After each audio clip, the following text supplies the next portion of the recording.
dengan tema iman dalam perspektif kekekalan. Efesus 1 ayat 18 sampai 23. Mari kita lihat. Demikian bunyi firman Tuhan, Efesus 1 ayat 18 sampai ayat yang ke-23. Dan supaya Ia menjadikan mata hatimu terang, agar kamu mengerti pengharapan apakah yang terkandung dalam panggilannya, betapa kayanya kemuliaan bagian yang ditentukannya bagi orang-orang kudus, yang betapa hebat kuasanya bagi kita yang percaya sesuai dengan kekuatan kuasanya, yang dikerjakannya di dalam Kristus dengan membangkitkan Dia dari antara orang mati dan mendudukan Dia di sebelah kanannya di sorga, jauh lebih tinggi dari segala pemerintah dan penguasa dan kekuasaan dan kerajaan dan tiap-tiap nama yang dapat disebut, bukan hanya dunia ini saja, melainkan juga di dunia yang akan datang. Dan segala sesuatu telah diletakkannya di bawah kaki Kristus, dan Dia telah diberikannya kepada jemaat sebagai kepala dari segala yang ada. Jemaat adalah tubuhnya, yaitu kepenuhan Dia yang memenuhi semuanya dalam dan segala sesuatu.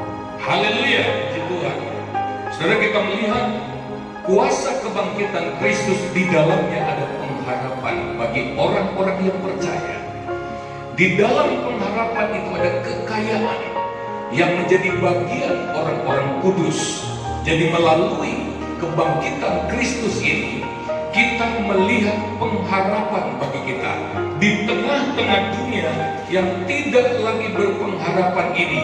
Di tengah-tengah dunia di mana begitu banyak orang hidup dalam ketidakpastian, ketiadaan harapan, semua anak-anak Tuhan berkebalikan dari keadaan itu. Setiap anak Tuhan memiliki pengharapan di dalam Yesus Kristus. Dalam kuasa kebangkitan Kristus ada pengharapan yang luar biasa. Oleh sebab itu, dengar baik-baik orang-orang yang percaya Yesus, kita punya pengharapan yang luar biasa. Kita bukan orang-orang yang tiada harapan. Walaupun keadaan dunia hari-hari ini bergoncang-ganjing, tetapi kita anak Tuhan memiliki harapan dalam Yesus Kristus. Namun ada sebuah pertanyaan, pengharapan kita dengan pengharapan standar dunia itu perbedaannya bagaimana? Tadi di awal saya sudah bertema beriman dengan perspektif kekekalan. Pengharapan atau harapan yang bisa kita harapkan kepada Yesus bukan pengharapan yang biasa. Kita baca dulu 1 Korintus pasal yang ke-15 ayat yang ke-19 berkata demikian, jikalau kita hanya dalam hidup ini saja menaruh pengharapan pada Kristus, maka kita adalah orang-orang yang paling malang dari segala manusia. Dengar baik, kita adalah orang-orang yang sial, bernasib buruk. Arti kata malang itu nasibnya buruk, bahkan bisa dikatakan tidak memiliki apa-apa. Kasihan banget jikalau yang kita harapkan dari Yesus hanya yang bersifat duniawi, hanya yang berkaitan dengan hidup kita sehari-hari. Kok kecil sekali. Jadi kalau kita percaya kepada Yesus, lalu kita berpikir bahwa harapan yang kita bisa harapkan dari Yesus adalah tentang hidup di dunia ini yang menyenangkan, hidup di dunia ini yang berkelimpahan. Kasihan banget. Kita disebut orang yang paling malang. Itu berarti, saudara, bahwa iman dan pengharapan kita dalam Yesus itu standarnya tinggi. Iman dan pengharapan kita dalam Kristus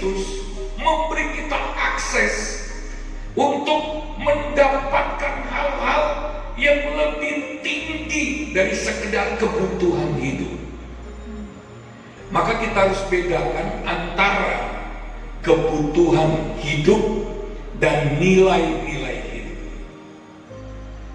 Berapa banyak orang Kristen yang tidak mengalami peningkatan rohaninya, termasuk juga kehidupannya, dampaknya, arti hidupnya. Karena yang dia kejar di dalam Kristus hanya kebutuhan hidup jasmani, hanya kebutuhan hidup duniawi. Dia tidak mengejar nilai-nilai. Jadi ada perbedaan antara need dan value, antara kebutuhan dan nilai-nilai hidup. Iman yang sejati dalam Kristus memberi kita akses kepada hal-hal yang kekal, memberi kita perspektif sudut pandang untuk melihat dimensi yang lebih jauh, yang lebih dalam lebih daripada dimensi-dimensi yang bersifat lahiriah. Nah, ini yang harus kita belajar. Oleh sebab itu, Rasul Paulus, coba dibacakan lagi dalam 2 Korintus 4 ayat 16 sampai ayat yang ke-18. Rasul Paulus berkata apa? 2 Korintus pasal 4 ayat 16 sampai 18. Demikian bunyi firman Tuhan, sebab itu kami tidak tawar hati, tetapi meskipun manusia lahiriah kami semakin merosot, namun manusia batinnya kami dibaharui dari sehari ke hari. Ya, terus? Sebab penderitaan ringan yang sekarang ini mengajarkan bagi kami kemuliaan kekal yang melebihi segala-galanya, jauh lebih besar daripada penderitaan kami. Sebab kami tidak memperhatikan yang kelihatan, melainkan yang tidak kelihatan. Karena yang kelihatan adalah sementara, sedangkan yang tak kelihatan adalah kekal. Dengan baik, saudara, hal-hal yang berkaitan dengan kehidupan lahiriah kita, mau di bagaimanapun, Alkitab menulis manusia lahiriah kita ini mau dirawat seperti apapun, dia makin hari makin merosot, nggak bisa ditahan lagi. Kita mau pelihara, kita mau anti aging, kita mau cari obat anti menjadi tua, kita nggak bisa melawan firman Allah. Kita tetap makin hari makin merosot. Amin. Dan ujungnya akhirnya kita pasti kembali ke debutan. Namun sayang sekali banyak orang Kristen yang lebih mencurahkan perhatian, waktu, dan segala-galanya untuk urusan manusia lahiriah ini yang sebentar, yang hanya sebentar saja hidupnya, yang paling lama itu 80 tahun. Itu pun sudah penuh penderitaan. Lalu saudara, persoalannya, kalau fisik, kalau manusia lahiriah kita dibongkar seperti kemah, kita kembali kepada Allah, itu nggak selesai, belum selesai masalahnya. Ada urusan dengan Tuhan ketika kita harus menghadap Dia pada saat Dia memanggil kita. Nah, Rasul Paulus dalam ayat ini oleh sebab itu dia berkata bahwa walaupun manusia lahiriahnya tambah merosot, dia nggak tawar hati, dia tetap semangat. Karena ada nilai-nilai yang dia kejar. Itulah rahasia kekristenan yang sejati, yang selalu antusias. Dia tidak terpengaruh dengan keadaan lahiriahnya. Dia mengejar nilai-nilai yang lebih tinggi. Dan Paulus berkata begini, sebab yang penderitaan yang kita hadapi sekarang ini, penderitaan ringan, itu tidak sebanding dengan kemuliaan kekal. Ini perspektif kekekalan yang jarang menjadi fokus dari banyak orang Kristen. Karena kemuliaan kekal itu yang menjadi pengejaran Paulus.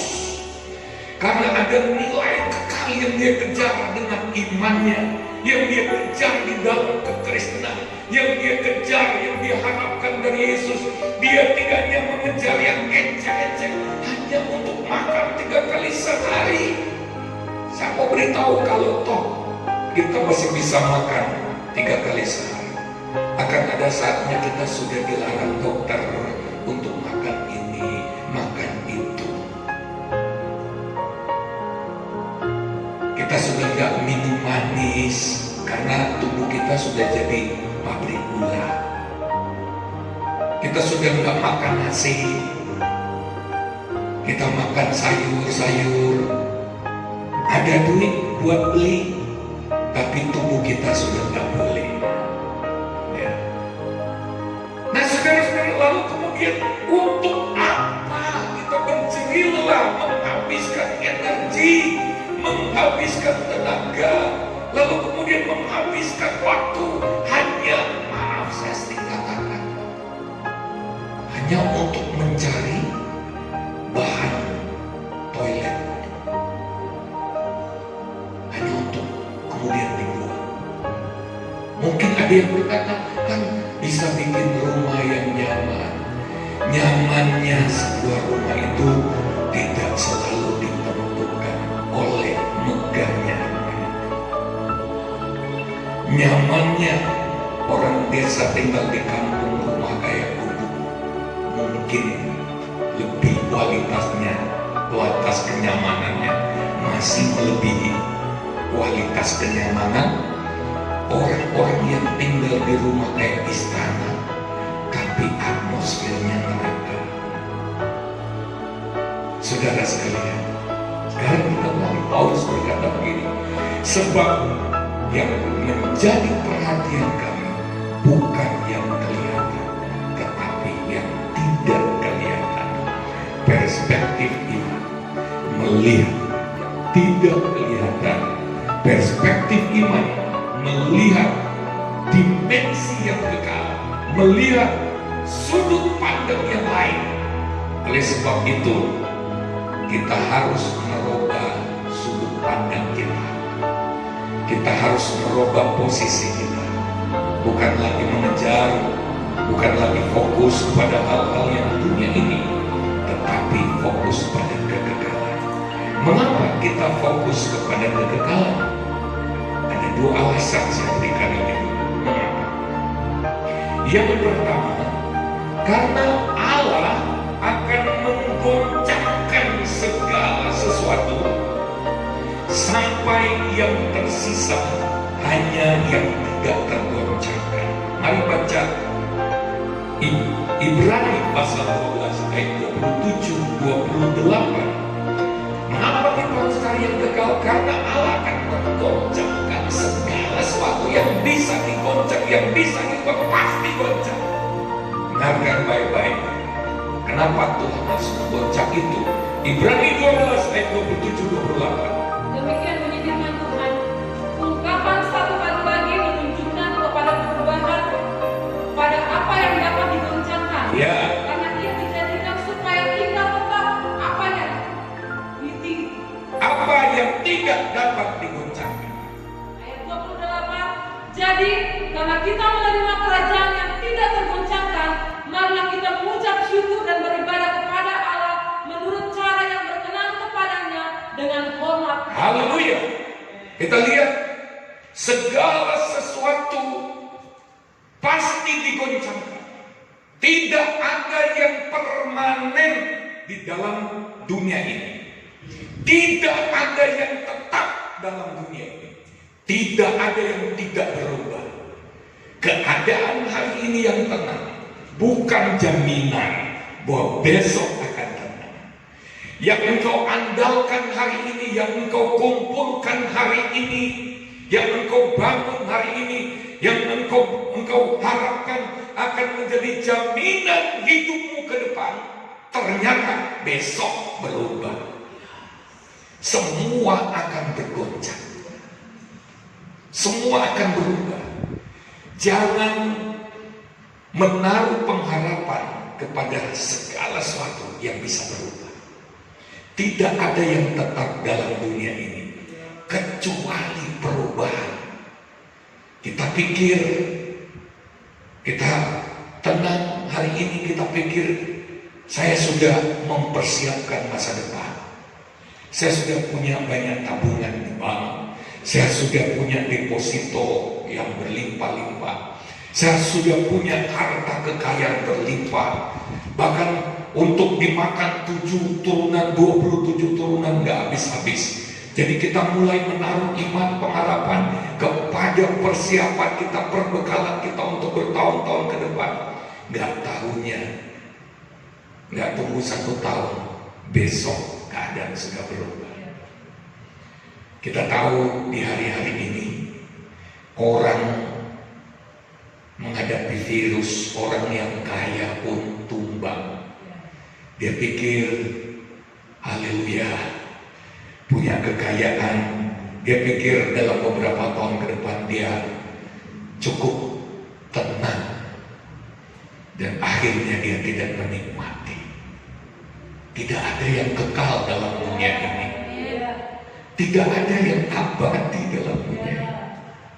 Oleh sebab itu, kalau kita salah menjalankan hidup ini, kalau perspektif sudut pandang hidup kita ini hanya menyangkut kehidupan di dunia ini, kita akan tergoncang-gancing oleh perubahan-perubahan yang terjadi. Dalam Matius 3 ayat 12, kaitannya dengan Ibrani 12 ayat 27 tadi, apa yang akan Tuhan lakukan? Matius 3 ayat 12. Haleluya. Demikian bunyi firman Tuhan, alat penampi sudah di tangannya. Ia akan membersihkan tempat pengirikannya dan mengumpulkan gandumnya ke dalam lumbung. Tetapi debu jerami itu akan dibakarnya dalam api yang tidak terpadamkan. Allah menampi. Dalam Ibrani tadi, Allah menggoncangkan segala sesuatu supaya tinggal tetap yang tidak tergoncangkan. Matius 3:12, Allah akan menampi. Semua yang bukan gandum pasti terbang karena nggak ada isi. Dengarkan baik-baik sekarang. Saya mendapatkan pewahyuan atau rema dari 2 ayat ini. Allah akan menggoncang segala sesuatu dalam hidup kita supaya yang tertinggal hanya nilai-nilai yang kekal. Dengar lagi. Goncangan-goncangan akan terjadi supaya Allah mendapatkan yang nilai-nilai yang kekal yang tersisa. Gandum berbicara tentang orang-orang percaya, orang-orang Kristen yang full nilai-nilai yang kekal. Saya bahkan merasa ngeri kalau Tuhan sudah cemburu. Dalam Ibrani 12 ayat yang terakhir kalau saya tidak salah, Allah itu api yang menghanguskan. Allah kalau cemburu, dia goncang hidup kita sampai tidak ada sisa. Dan celakanya, kalau kita nggak ada nilai-nilai kekal, bangkrut total.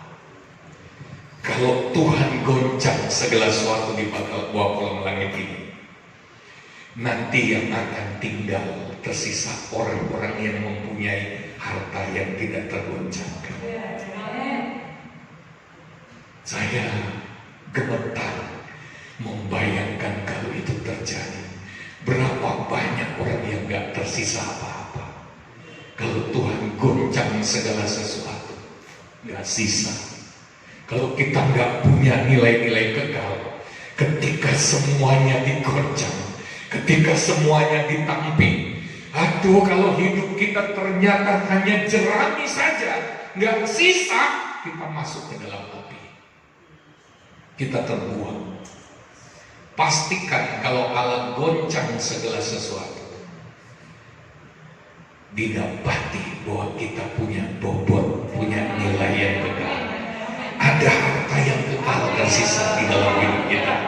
Walaupun semuanya digoncang dan hancur, pastikan bahwa kita punya sesuatu yang kekal.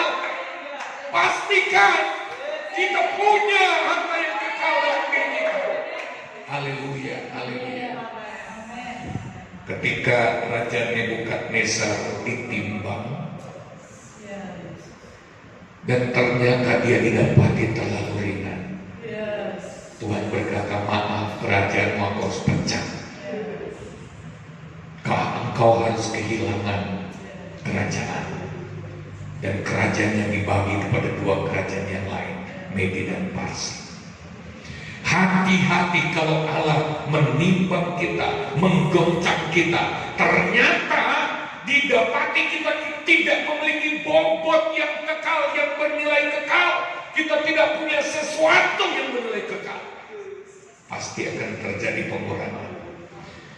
Mungkin sudah terlalu banyak hal-hal dunia yang kita perlu, sehingga kita mulai timbangan nilai-nilai kekal kita mulai berkurang. Mungkin sudah terlalu banyak hal-hal duniawi yang kita konsumsi, yang kita timbun, sehingga mulai menggencet nilai-nilai kekal dalam hidup kita. Hati-hati. Kalau goncangan itu datang, pasti itu dikurangi oleh Tuhan. Puji Tuhan kalau nggak dihabisi oleh Tuhan. Tapi akan tiba saatnya, pasti semua isi dunia ini pasti dihancurkan. Yang kedua yang kita harus tahu, mengapa kita harus mencari sesuatu yang kekal dengan iman kita.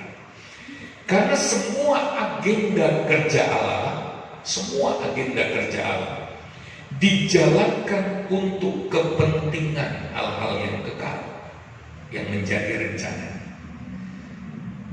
Semua agenda Tuhan. Kita baca Pengkhotbah pasal 3 ayat 1 dan 11 berkata demikian. Pengkhotbah 3 ayat 1 dan 11. Untuk segala sesuatu ada masanya. Untuk apapun di bawah langit ada waktunya. Ayat 11. Ia membuat segala sesuatu indah pada waktunya. Bahkan ia memberikan kekekalan dalam hati mereka. Tetapi manusia tidak dapat menyelami pekerjaan yang dilakukan Allah dari awal sampai akhir. Saudara, ayat ini seperti secerca atau setitik terang yang menyinari kegelapan hati banyak manusia yang hari-hari ini sedang berada di tengah gelapnya kebingungan menyangkut segala peristiwa, segala masalah, malapetaka, penderitaan, sengsara, kesulitan yang sedang terjadi hari-hari ini. Hari-hari ini bahkan tadi saya dengar berita ada pemerintah daerah yang merasa input pajaknya berkurang. Karena apa? Banyak pabrik yang tidak bisa berjalan lagi karena virus. Ada banyak usaha yang produksinya harus dikurangi. Oh saudara-saudara, banyak karyawan bingung ke depannya akan bagaimana ini dunia ini. Banyak keluarga rumah tangga cemas. Sedangkan orang-orang besar dengan punya perusahaan, punya pekerjaan besar saja ikut goncang. Bagaimana dengan orang-orang kecil yang bergantung pada perusahaan-perusahaan besar itu? Kegelapan sedang menutupi bangsa-bangsa. Tetapi dalam ayat ini saya menemukan ada 7 kebenaran yang luar biasa yang bisa menenteramkan hati, tapi sekaligus juga menyentak hati saya. Kita mau perhatikan 7 kebenaran ini. Yang pertama, dari Pengkhotbah pasal Yang ketiga tadi, hal pertama yang kita belajar, Allah telah menetapkan waktu atau agenda pribadinya untuk segala sesuatu dan di dalam segala sesuatu. Ini kita harus tahu. Allah menetapkan agendanya untuk kejadian-kejadian terjadinya segala sesuatu, dan di dalam semua peristiwa itu Allah menetapkan agenda-agenda pribadinya. Ini yang harus diketahui oleh anak-anak Tuhan. Tuhan lagi ngapain ya sebetulnya? Kenapa kita harus tahu ini? Supaya kita tidak kehilangan arah di tengah-tengah kegelapan dunia ini. Kita sedang menghadapi wabah, kekacauan yang ditimbulkan oleh wabah COVID-19. Kebingungan terjadi di mana-mana. Banyak orang tidak tahu harus berbuat apa. Anak Tuhan harus tahu. Anak Tuhan harus tahu arah mau bagaimana ini. Anak Tuhan jangan sampai ikut kebingungan. Anak Tuhan jangan sampai tidak tahu mau bikin apa. Anak Tuhan harus tahu agenda-agendanya Tuhan. Kita harus ngerti ini maksudnya apa Tuhan, supaya kita bergeraknya bersama Tuhan, bukan diombang-ambingkan oleh virus. Orang yang berjalan dengan agendanya Tuhan, yang hidup dengan perspektif kekekalan, dia tidak akan kehilangan arah. Dia tidak kebingungan. Sebab kalau dia jalan dengan Tuhan, firman Allah pada hari Jumat yang lalu, Tuhan itu punya jalur-jalur rahasia. Tuhan punya rel dan tidak akan terganggu sama sekali dengan kehidupan, dengan keadaan, dengan situasi yang membingungkan bagi manusia. Justru Allah membuat jalan, Allah membuat jalur di tengah-tengah kesulitan, kesukaran dunia hari-hari. Amin, amin, amin. Orang yang jalan dengan Tuhan tidak akan bingung. Kalau kita jalan dengan Tuhan, kita pasti bisa lewat. Kita nggak bisa fokus ke masalah. Kita harus fokus ke agenda-agendanya Tuhan. Itulah sebabnya kita diajar untuk intim dengan Tuhan. Kita diajar untuk melekat dengan Tuhan. Kita diajar untuk berdialog senantiasa dengan Tuhan. Kita diajar untuk mempertajam kepekaan kita untuk menangkap tuntunan arahan Tuhan yang akan mengarahkan kita pada agenda-agenda yang Dia sedang kerjakan. Saya percaya bahwa wabah virus corona ini di dalamnya ada agenda-agendanya Tuhan. Dan saya mau beritahu bahwa manusia, hal yang kedua, kebenaran yang kedua dari pengkhotbah tadi, bahwa manusia tidak bisa menyelami apa yang sedang dikerjakan Allah dari awal sampai akhir. Yang dimaksud manusia yang tidak bisa memahami adalah orang-orang yang belum kenal akan Tuhan. Tapi bisa juga jadi itu adalah anak-anak Tuhan yang tidak mau tahu,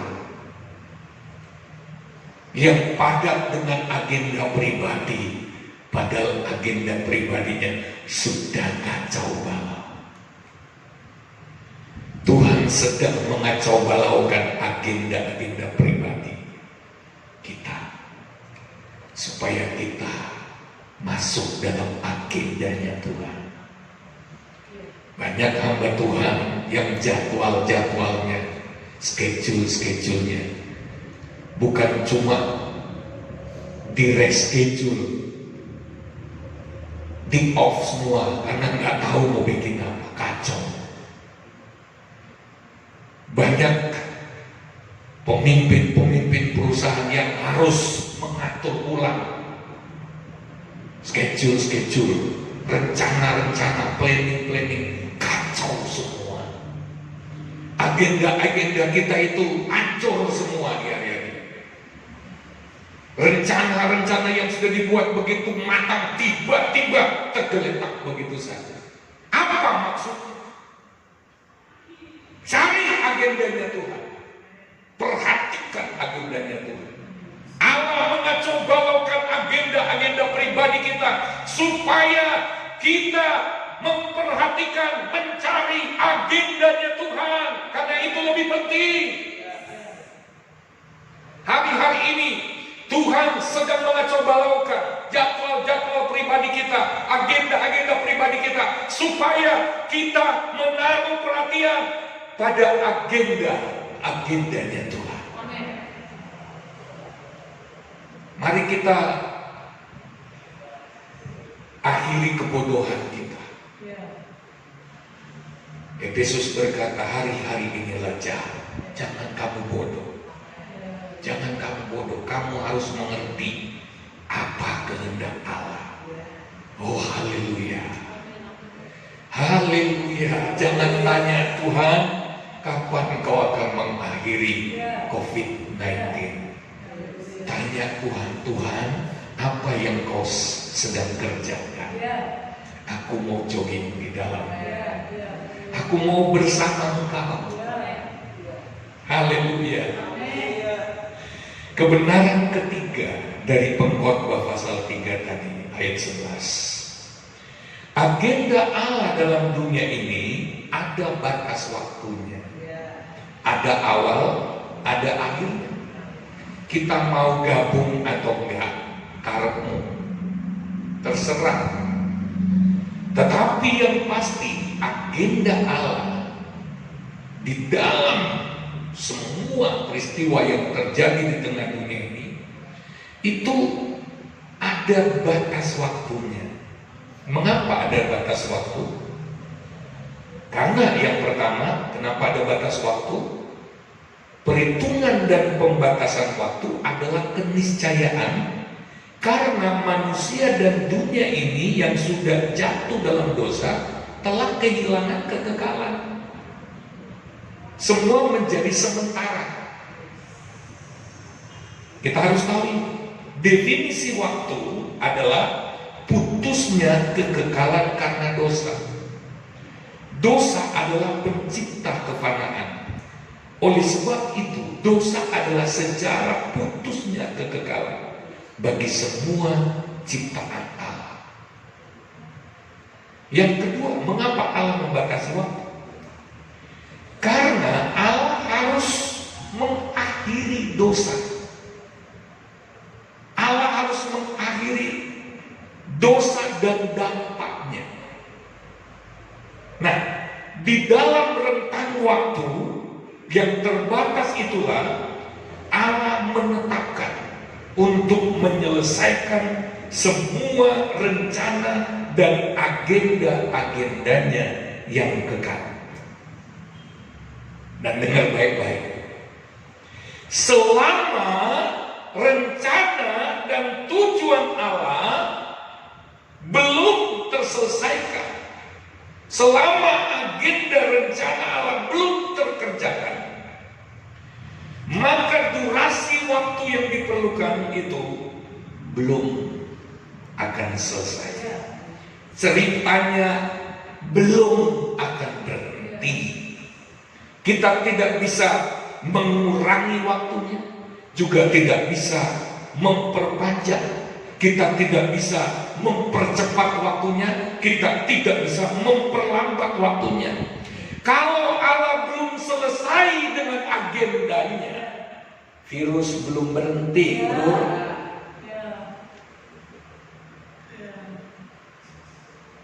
Kalau kita berdoa, Tuhan hentikan virus ini, Tuhan bilang iya nanti kalau sudah selesai. Ini bukan bicara suatu negara, bukan. Bukan karena Allah tidak senang suatu negara. Ini berbicara dunia. Sudah 200 lebih negara yang dihajar oleh virus. Ini global. Allah sedang berbicara, jangankan Indonesia, jangankan Cina, satu bumi pun aku bisa tunggang balikan. Allah sedang berbicara bahwa global, dunia ini ada di dalam tangan. Dia sedang mengajar bumi, bukan satu bangsa. Allah berurusan dengan seluruh dunia. Allah sedang berurusan dengan globalnya dunia ini secara global. Allah sedang berperkara dengan dunia ini. Satu bangsa tidak cukup untuk mengatasi. Allah sedang berbicara kepada semua anak Tuhan di seluruh dunia, bukan secara terkotak-kotak. Karena Allah sedang menarik kita pada agendanya. Walaupun beberapa orang mengatakan bahwa ada agenda-agenda pihak tertentu di balik virus corona. Saya nggak peduli agenda iblis, agenda siapa yang turut main dalam virus corona ini. Tetapi Allah tetap punya agendanya sendiri. Umat-umat Tuhan harus lihat agendanya Tuhan. Kita tidak boleh kehilangan perspektif ini. Jangan takut dengan dampaknya.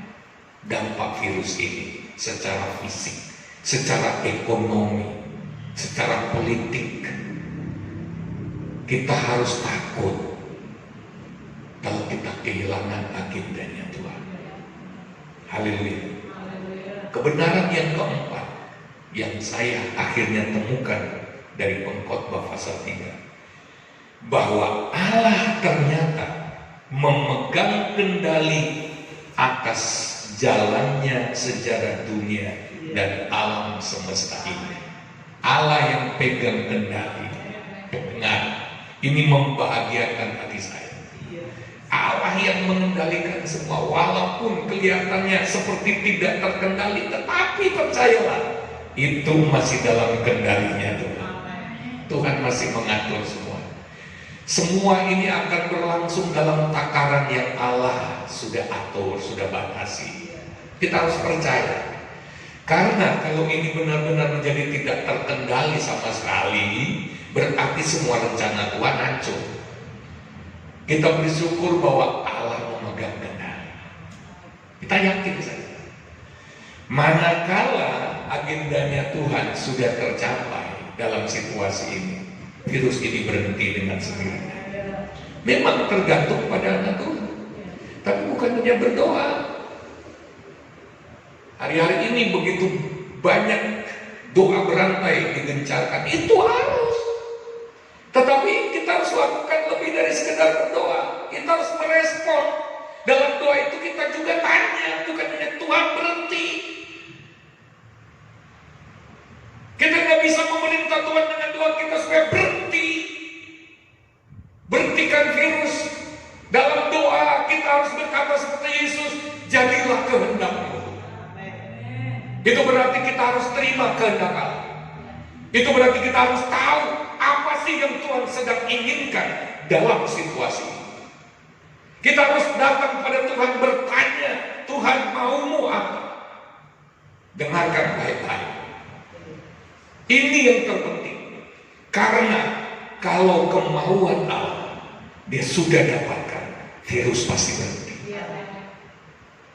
Kalau kita cuma jengkang-jengking berdoa, apalagi dalam doa yang kita kedepankan keinginan kita, yang kita mau selamatkan adalah agenda kita. Tuhan, kalau begini agendaku tambah kacau. Tuhan, planningku bagaimana Tuhan? Mau cepatlah berhentikan, anakku mau kawin sebentar lagi, ini tertunda gara-gara virus. Kalau yang kita doakan supaya Tuhan berhentikan virus ini, itu menyangkut kepentingan agenda pribadi kita, nggak akan dijawab Tuhan. Kalau kita berdoa hari-hari ini, berdoalah untuk cari tahu agenda Tuhan, apa sih yang Tuhan ingin kita lakukan. Kita ada di dunia ini sebagai terang. Jumat yang lalu saya sudah menyampaikan, wajah kita kalau diumpamakan televisi, tayangannya harus tayangan yang enak dilihat. Jangan sampai di tengah virus ini kita menjadi tayangan yang buruk bagi dunia ini. Orang dunia akan ingin melihat dari kita tayangan-tayangan yang positif, tayangan-tayangan yang tidak takut, yang terpancar di wajah kita dalam hidup keseharian kita. Itu yang pertama. Karena Tuhan pasti ingin mendemonstrasikan sesuatu yang daripadanya melalui hidup kita. Haleluya. Haleluya. Seluruh Alkitab menceritakan bagaimana Allah mengatur sejarah untuk kepentingannya. Kalau kita baca surat Alkitab, semua peristiwa yang terjadi itu diatur, dikontrol oleh Tuhan, dikendalikan oleh Tuhan untuk kepentingannya. Allah menciptakan, mengelola, bahkan dia ada jalurnya. Ini boleh terjadi tapi tetap dalam jalur. Jalur itu penuh dengan nilai-nilai kekekalan. Allah membawa segala peristiwa di dalam jalur itu. Alangkah indahnya kalau kita ada di jalur itu. Apapun yang terjadi di sana hasilnya pasti enak. Hasilnya pasti rencana Tuhan terjadi. Kecuali ketika kita sedang berada dalam jalur itu, lalu kita tidak mengenali kerjanya Allah. Ketika Allah mulai melakukan sesuatu untuk kepentingannya, kita shock, kita kaget, lalu kita keluar dari jalur itu, endingnya pasti hancur. Mungkin jalan yang kita pilih jalan yang lurus, kita keluar dari jalur penuh dengan persoalan, kita masuk jalur jalan yang lebar yang kelihatan lurus. Alkitab mengatakan ada jalan yang disangka orang lurus, tapi ujungnya menuju maut. Dengar baik, di dalam jalur rencana kekal Allah penuh dengan masalah, dan Allah mengelola, menggunakan segala masalah untuk kepentingan. Saya percaya itu alasannya iblis masih ada sampai saat ini, karena semua sudah teragenda. Haleluya. Di dalam sejarah ini pula Yesus datang ke dalam dunia untuk menebus manusia, untuk mengangkat kembali kita kepada nilai-nilai yang kekal. Dan dengar, jadi iblis bukan pemegang kendali. Haleluya. Jadi jangan selalu mengkambing hitamkan iblis. Pada waktu iblis menghadap Tuhan tentang masalah Ayub, Tuhan izinkan, silakan, boleh, kami boleh sentuh dia, tapi jangan apa-apain nyawanya. Semua ada batasnya. Jadi iblis bekerja nggak semau-maunya. Iblis memang ada hak-hak untuk melakukan sesuatu yang diberi oleh manusia. Tapi kalau sudah bersentuhan dengan kepentingan Allah, Tuhan bilang jangan berlebih. Sekali lagi, iblis punya hak dalam hidup manusia yang memberikan dia hak itu, yang memberikan dia, atau yang memberikan hak pada iblis untuk bekerja. Dosa-dosa manusia dan lain sebagainya, perdukunan dan lain sebagainya. Tetapi kalau itu mulai menyangkut hidup orang-orang yang sedang ada dalam rencana Tuhan, iblis tidak bisa semau-maunya bekerja dalam hidup mereka. Tapi kita juga tidak bisa menolak kalau kasusnya seperti Ayub. Karena Tuhan mau garap Ayub.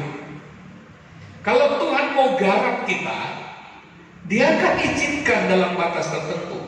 Walaupun kita peperangan rohani, sebelum tujuan Allah tercapai, pencobaan itu, ujian itu tidak akan berhenti. Ketika Tuhan belum selesai menggarap Ayub, Sekalipun dia dilayani oleh 3 temannya di khotbahin KKR, itu ujiannya belum bisa berhenti. Nanti setelah waktunya cukup, prosesnya berjalan dengan baik, baru Tuhan berurusan dengan baik. Mari kita bersyukur kepada Tuhan bahwa memang ada kalanya iblis diizinkan untuk menggocok kita, tetapi itu dalam kendalinya Tuhan. Tergantung respon kita. Mau cepat atau mau lambat prosesnya, ya tergantung itu. Kalau menyangkut proses Allah dalam hidup kita, tergantung respon kita. Kalau kita responnya cepat, baik, mau dibentuk oleh Tuhan. Kalau kita menemukan kehendak Allah, lalu kita katakan amin Tuhan, aku terima kehendak-Mu, bentuk aku sesuai dengan kemauan-Mu, pasti prosesnya cepat berakhir. Walaupun nanti ganti proses yang baru. Haleluya. Haleluya. Sabri kemuliaan bagi Tuhan. Oh, luar biasa. Oh, haleluya. Saya pun dikuatkan dengan ayat ini. Jadi kalau kita mau menang di tengah situasi dari awal sampai akhir corona, ini yang harus kita cari. Tuhan lagi ngerjain apa? Tuhan, apa yang kau tuntut dari diriku? Tiap-tiap orang di tengah situasi wabah saat ini, itu pasti ada tuntutan Tuhan yang berbeda. Ada mungkin yang Tuhan tuntut lebih rendah hati, ya. Kamu akhirnya tahu ya bahwa kesombongan, kehebatanmu nggak bisa diandalkan. Ada juga yang mungkin yang Tuhan perlukan supaya dia sadar, insaf, bahwa segala sesuatu yang kau andalkan ternyata tidak bisa dijadikan andalan. Semua bisa goncang. Kalau secepatnya dia sadar, Tuhan pasti tolong hidupnya. Ya. Ada yang lain mungkin Tuhan punya agenda khusus bagi dia tentang ibadah. Kamu selama ini menghabiskan waktu mencuri waktu ibadah dengan segala kesibukan, alasan. Setelah kamu capek bekerja, kamu bukan beribadah, malah cari waktu untuk pelesir, untuk refreshing. Kamu curi waktu-waktu ibadah. Nah, hari ini Tuhan bilang, mau nggak kamu bayar? Bayar utang ibadahmu. Haleluya. Setiap orang itu ada agendanya Tuhan. Atau ada anak Tuhan yang mungkin selama ini nggak ada waktu untuk berdoa, nggak ada waktu untuk melayani di gereja, berdoa di rumah saja nggak ada waktu, capek terus. Hari ini Tuhan bilang, nah, aku ingin intim dengan engkau. Mau nggak? Kamu kan punya banyak waktu. Kalau kita justru bersungut-sungut, kita akan dihancurkan. Allah nggak akan berhenti. Segala sesuatu yang sedang terjadi, di dalamnya ada agenda-agendanya Tuhan untuk tiap pribadi saudara dan saya. Haleluya. Yang berikutnya, Roma 8 ayat 28, tentang sejarah. Allah mengendalikan sejarah. Kita masih berada di bagian yang keempat tadi. Dalam Roma pasal 8 ayat 28 berkata apa? Dalam segala sesuatu Allah turut bekerja untuk mendatangkan kebaikan bagi mereka yang mengasihi Dia, yaitu mereka yang terpanggil sesuai dengan rencana Allah. Nah, perhatikan, Allah dalam bahasa terjemahan yang lebih tepat, ya, bukan Allah turut bekerja, Allah bekerja bersama-sama. Semuanya itu tim kerjanya Tuhan. Tuhan punya tim kerja, yaitu segala sesuatu, sebutkan apa saja itu, Allah menggunakan timnya dan dia bekerja sama dengan segala sesuatu untuk mendatangkan kebaikan pada orang yang mengasihi Dia. Yaitu apa? Kebaikan apa? Orang yang terpanggil sesuai dengan ada rencana Allah di sana. Bukan sebuah kebaikan yang menurut kemauan kita. Kita kehilangan uang 1 juta, lalu kemudian kita dapat 500 juta, bukan itu. Tapi kebaikan yang dimaksud dalam ayat itu adalah kebaikan di dalam hal-hal yang berkaitan dengan rencana Allah. Maksudnya apa?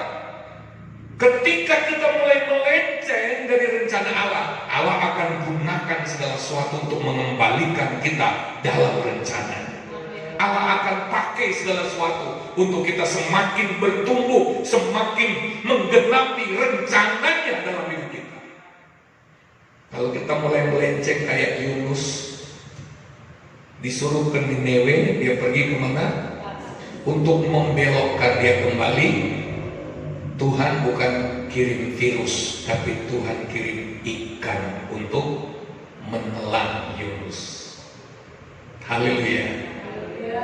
Tuhan memakai, bekerja sama dengan segala sesuatu untuk membelokkan kita.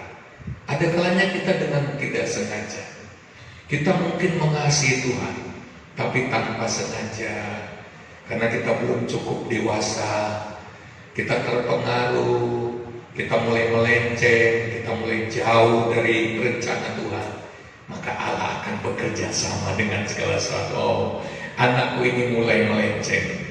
Dia mengasihi aku, tapi dia nggak sadar dia mulai melenceng. Aku harus pakai segala sesuatu untuk mengembalikan dia dalam rencana. Haleluya. Carilah rencana Tuhan dalam situasi saat ini. Fokus, banyak berdoa. Bukan supaya Tuhan tolong kehidupan lahiriamu, itu kecil banget. Bukan supaya Tuhan membantumu dalam mencukupkan makan minummu sehari-hari dalam situasi sekarang, bukan. Itu masalah kecil begitu. Masalah besarnya adalah apa? Kalau kita berdoa sungguh-sungguh hari ini adalah supaya kita tahu rencana Tuhan itu apa. Haleluya. Kita lihat dalam pengkhotbah tadi, untuk masuk ke kekekalan itu, Allah memberikan kekekalan dalam hati manusia. Allah memberikan, menanam sesuatu yang kekal dalam hati kita. Allah beri kita rohnya yang kekal. Juga Allah berikan, sebenarnya manusia walaupun dia sadar dia hidup di dunia yang fana, tetapi dalam hati manusia, jauh dalam hati manusia selalu merindukan sesuatu yang abadi. Amin. Orang ingin kecantikannya abadi. Orang menginginkan dia bisa hidup lebih lama. Semua orang takut mati kecuali anak Tuhan yang tahu rencana Tuhan. Amin. Kebanyakan orang takut mati, orang ingin hidup selama-lamanya. Ya. Tuhan sebenarnya menaruh kerinduan itu dalam hati manusia. Dan firman Allah ini mengingatkan bahwa Tuhan menyediakan hal-hal yang kekal bagi kita. Haleluya. Nah, Allah menggunakan banyak hal, hamba-hamba Tuhan, orang pilihannya untuk membawa kita kepada hal-hal yang kekal. Namun kalau kita tidak memperhatikannya, akhirnya Allah memakai alam untuk berbicara. Ya, Allah pakai alam untuk berbicara. Coba kita lihat dalam kitab Ayub pasal 37. Ayub pasal 37. Ayub 37 ayat 1 sampai 13. Nanti tolong dibacakan, tapi bacakan lebih dulu Ayub 38 ayat 1. Ayub 38 ayat 1. Demikian firman Tuhan, maka dari dalam badai Tuhan menjawab Ayub. Maka dari dalam badai Tuhan menjawab Ayub. Tuhan tidak hanya berfirman dari mimbar. Tuhan tidak hanya berfirman di dalam gereja, tapi Tuhan juga bisa berbicara dari dalam badai. Tuhan ada di dalam badai. Oleh sebab itu kita tidak perlu takut badai, karena Tuhan ada di sana untuk berbicara kepada kita. Oleh sebab itu kalau ada badai, berusahalah untuk mendengar apa yang Tuhan ingin katakan. Karena Alkitab menulis, maka dari dalam badai Tuhan menjawab Ayub. Kalau kita mau mempertajam kepekaan hati kita di dalam badai sebesar apapun, kita tidak akan mendengar ancaman kematian, kita tidak akan mendengar intimidasi, tetapi kita akan mendengar Tuhan berbicara kepada kita sesuatu yang luar biasa. Kalau kita membuka hati dari dalam badai, Tuhan akan memberitahu kita rencana. Orang dunia tidak bisa mendengar hal itu. Hanya anak-anak Tuhan yang rindu mendengarkan apa isi hati Tuhan, maka dia akan mendapatkan jawaban Allah dari dalam badai. Saya senang dengan ayat Tuhan ada di dalam badai, dan dari sana dia memberi jawaban. Kalau kita sedang bingung, kalau kita tidak tahu kenapa semua ini terjadi, kalau kita sedang gelisah, cari jawaban dari Allah. Dan Allah ternyata sering mengizinkan badai supaya menarik perhatian kita untuk mendengarkan jawabannya. Haleluya, haleluya, haleluya. Sekarang kita baca Ayub 37 mulai ayat 1. Ayub 37 ayat 1, kemuliaan Allah di alam semesta. Sungguh, oleh karena hatiku berdebar-debar dan melonjak dari tempatnya, dengar lagu gambus pita suaranya, guru yang keluar dari dalam mulutnya. Ia melepaskan ke seluruh kolong langit dan juga kilat petirnya ke ujung-ujung bumi. Kemudian suaranya menderu, ia mengguntur dengan suaranya yang megah, ia tidak menahan kilat petir bila suaranya kedengaran. Allah mengguntur dengan suaranya yang mengagumkan. Ia melakukan perbuatan-perbuatan besar yang tidak tercapai oleh pengetahuan kita. Karena kepada salju ia berfirman, jatuhlah ke bumi, dan kepada hujan lebat dan hujan deras, jadilah deras. Tangan setiap manusia diikatnya dengan dibubuhi mata air, agar semua orang yang mengetahui perbuatannya. Maka binatang liar masuk ke dalam tempat persembunyiannya dan tinggal dalam sarangnya. Tauhan keluar dari dalam perbendaharanya, dan hawa dingin dari sebelah utara. Oleh nafas Allah terjadilah es, dan permukaan air yang luas membeku. Awan pun dimuatinya dengan air, dan awan memancarkan kilatnya. Lalu kilatnya menyambar-nyambar seluruh penjuru menurut pimpinannya untuk melakukan di permukaan bumi segala yang diperintahkannya. Ia membuatnya mencapai tujuannya, baik untuk menjadi bentung bagi isi buminya maupun untuk menyatakan kasih. Haleluya. Haleluya. Itu fenomena alam yang terjadi, ternyata itu dipakai Tuhan untuk tujuannya. Coba baca ulang ayat 13. Baca ulang ayat untuk apa? Ayat 12, 13. Ia membuatnya mencapai tujuannya. Ia membuatnya mencapai tujuannya. Jadi tunggu tujuan Allah tercapai, maka semuanya akan selesai. Terus ayat 12, ayat 13. Baik untuk menjadi pentung bagi isi buminya maupun untuk menyatakan kasih setia. Haleluya. Ada dua hal di tengah fenomena alam, saudara. Ayub pasal yang ke 38, Ayub pasal 37 ayat 1 sampai 13, terutama ayat 12 sampai ayat 13. Ada tujuan Allah dalam fenomena alam. Dan di dalam ayat 13 ada dua hal yang akan terjadi, tergantung kita ada di bagian mana, di mana tujuan Tuhan akan dilaksanakan. Yang pertama, Tuhan bisa menjadikan itu sebagai pentung atau pukulan. Kenapa itu jadi pentung? Kalau kita berkeras hati, kalau kita berkeras kepala, kalau kita masih membangkang kepada Tuhan, kalau kita masih menyombongkan diri kepada Tuhan, maka fenomena alam itu akan menjadi pentung yang memukul kita.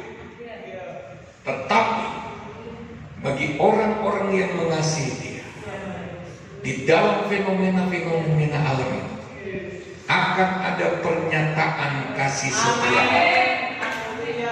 Wow, haleluya, haleluya. Hai anak-anak Tuhan, dengarkan ini. Pilih dua hal di antara dua hal itu. Wabah atau bencana-bencana yang akan terjadi dan masih akan terjadi di akhir zaman ini. Apakah itu merupakan pentung atau pukulan bagi kita, atau itu merupakan pernyataan kasih setia Allah? Kita harus memilih di antara dua hal itu. Haleluya, saudara-saudara sekalian. Oleh sebab itu, saudara, mari kita belajar. Mari kita lihat sikap bagaimana yang harus kita ambil di tengah-tengah pentungan Allah, di tengah-tengah wabah yang sedang terjadi. Mari baca Yohanes 6 ayat 26 mulai.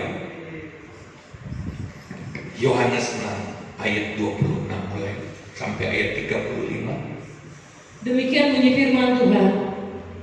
Yesus menjawab mereka, "Aku berkata kepadamu, sesungguhnya kamu mencari aku, bukan karena kamu telah melihat tanda-tanda, melainkan karena kamu telah makan roti. Makan roti itu dan kamu kenyang. Bekerjalah bukan untuk makanan yang akan dapat binasa, melainkan untuk makanan yang bertahan sampai kepada hidup yang kekal, yang akan diberikan Anak Manusia kepadamu, sebab Dialah yang disahkan oleh Bapa Allah dengan meterainya." Lalu kata mereka kepadanya, "Apa yang harus kami perbuat supaya kami mengerjakan pekerjaan yang dikehendaki Allah?" Jawab Yesus kepada mereka, "Inilah pekerjaan yang dikehendaki Allah, yaitu hendaklah kamu percaya kepada Dia yang telah diutus Allah." Haleluya.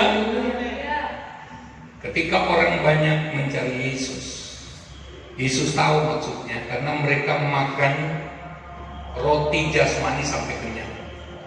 Lalu Yesus mencoba mengalihkan mereka bahwa apapun yang mereka lakukan, apapun yang mereka kerjakan, termasuk aktivitas-aktivitas rohani, itu seharusnya untuk mengejar makanan atau roti yang kekal, makanan yang kekal. Harus mengejar hal-hal yang kekal. Itu maksudnya. Jadi bukan hanya mengejar kalau makan, jangan mengejar kenyang. Kita makan untuk apa? Kalau kita makan hanya untuk memuaskan keinginan makan kita, itu daging. Dalam apapun yang kita lakukan, kita harus berpikir, kita harus mencari nilai kekalnya apa. Kalau saya makan supaya tubuhku yang baik Allah ini sehat, supaya aku bisa melayani Tuhan. Jadi tidak makan terlalu banyak, tidak makan sembarangan, juga tidak kekurangan makan. Karena saya makan bukan hanya untuk memuaskan perut, bukan hanya untuk mengenyangkan perut, tetapi saya makan untuk Tuhan. Apapun yang kita lakukan untuk Tuhan. Di dalam apapun yang kita lakukan, kita harus cari nilai kekalnya apa. Bukan hanya cari kebutuhan, cari nilai kekalnya.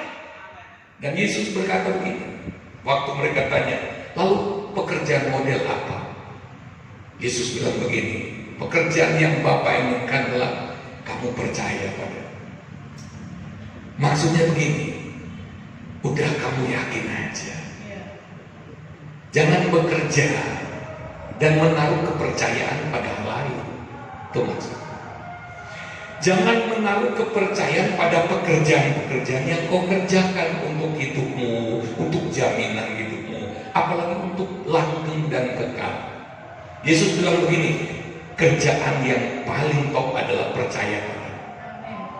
Kamu harus merasa nyaman, tenang, aman kalau kamu percaya padaku.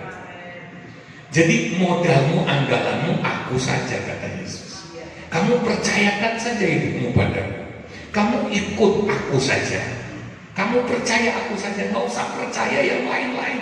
Jangan mempercayakan masa depan, jangan mempercayakan keamanan hidupmu, jangan mempercayakan jaminan hari esok untuk hidupmu, keluargamu kepada hal lain, termasuk pada usahamu, termasuk pada bisnismu, termasuk pada kehebatanmu, termasuk pada pekerjaanmu, termasuk pada uangmu. Taruhlah kepercayaan itu padaku, itu pekerjaan yang benar. Kalau kita percaya Yesus, di dalam Yesus sudah dijamin. Apakah nggak perlu kerja? Nanti Yesus yang bicara. Karena kita percaya, dia bicara, kita lakukan. Kalau dia suruh kita lakukan ini, kita lakukan ini. Kalau dia suruh kita lakukan itu, kita lakukan itu. Karena kita percaya dia. Hasil dari percaya Yesus pasti akurat. Tidak akan keliru. Haleluya, puji Tuhan. Kita punya Yesus. Kita punya dia. Segala sesuatu ada di dalam dia. Kolose pasal 1 berkata. Segala sesuatu diciptakan oleh dia dan ada di dalam dia. Kurang apa? Dengarkan lagi Kolose pasal 1 ayat 15 mulai. Segala sesuatu itu ada di dalam dia, diciptakan oleh dia dan ada di dalam dia. Kalau kita inginkan segala sesuatu ada dalam Yesus. Ayat terakhir, saya ajak kita buka Roma pasal yang kelima ayat 17. Tolong dibacakan. Roma 5 ayat 17. Demikian bunyi firman Tuhan. Sebab jika oleh dosa satu orang mati, maut telah berkuasa oleh satu orang itu, maka lebih benar lagi mereka yang telah menerima kelimpahan kasih karunia dan anugerah kebenaran akan hidup dan berkuasa oleh karena satu orang itu, yaitu Yesus Kristus. Kita akan hidup dan berkuasa, itu rancangan Tuhan. Saya percaya kita akan berkuasa, tapi bukan dengan kita sendiri, bukan dengan kekuatan diri kita sendiri, tapi Alkitab berkata oleh Yesus. Jadi kita hanya digunakan oleh Yesus saja. Jadi kita nggak boleh pisah-pisah dari Yesus. Kita harus mempercayakan hidup kita kepada Yesus. Kita harus percaya pengendaliannya. Kita harus percaya kontrolnya. Kita harus percaya suaranya. Maka dia akan menjadikan kita berkuasa. Dia yang bikin, ya, oleh dia, dialah pelaksananya. Jadi kita hanya alat di dalam tangannya. Haleluya. Dia akan pakai hidup kita. Dia yang sudah bangkit itu sekarang hidup di dalam kita. Oleh sebab itu kita jangan sampai putus hubungan dengan Yesus. Kita harus terus berserah padanya. Biarkan dia mengendalikan kita. Itu berarti dia akan demonstrasikan kekuasaannya melalui kita. Itu berarti bukan kita sesungguhnya yang kelihatan, tetapi Yesus. Dia hanya mau pakai kita saja untuk demonstrasi kemuliaannya. Yesus ingin namanya dipermuliakan melalui hidup kita, karena itu rancangan utamanya. Haleluya. Saya undang yang memimpin pujian maju ke depan. Haleluya. Mari kita tunduk kepala di hadapan Tuhan. Haleluya. Tuhan ada bersama-sama dengan kita. Tuhan